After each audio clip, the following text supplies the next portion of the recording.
Brigada Live Report.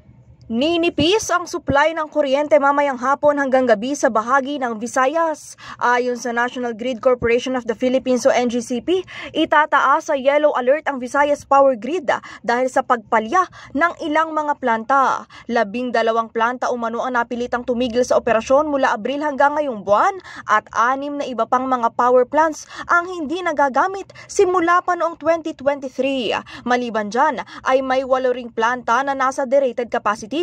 Ang Visayas Grid ay binubuo ng mga magkakakonektang island grids ng Negros, Panay, Leyte, Samar at Bohol.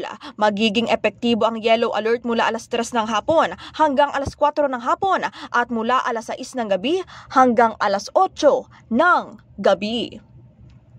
In the heart of changing lives, ako si Brigada Sheila Matibag ng 105.1 Brigada News FM Manila, The Music and News Authority. Ang bahaging ito ay hatid sa atin ng Power Cell Salabat, ginhawa ng bawat nangangarap.